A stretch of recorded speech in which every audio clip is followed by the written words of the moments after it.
halimbawa lamang, kung ilalarawan nyo sa amin kung ano ang magaganap nitong huling linggo. Ngayon, walang bardagulan to ha. Mag-uusap lang kayo pero walang salita. Mata sa mata.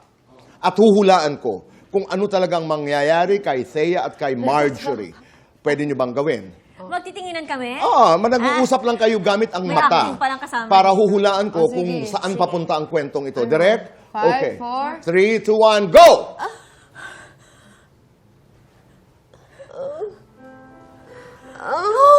No! Walang salita. Ay!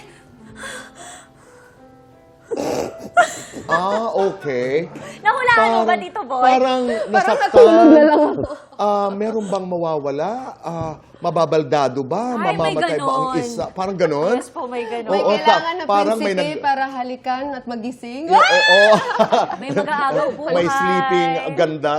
At saka parang nagsisisi. Aba, huwag tayong manghula. Malay mo naman, maging magkakampi kami sa huli. Malay natin, Yes. tutukan ho natin ang huling linggo ng House of Lies. Ganito na lamang, isa pa, imbitahan natin ang lahat na sumubaybay sa huling linggo ng House of Lies without saying a word. Ang hirap naman mata nun. sa mata lang. Invite everybody. Ha? Sige nga. Ikaw muna, Chris. Ako muna. 3. Ay, tigit-tigisa ba to?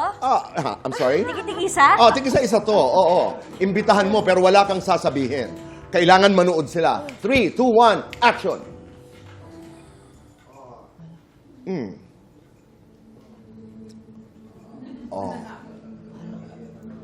Beauty in 3, 2, 1, action!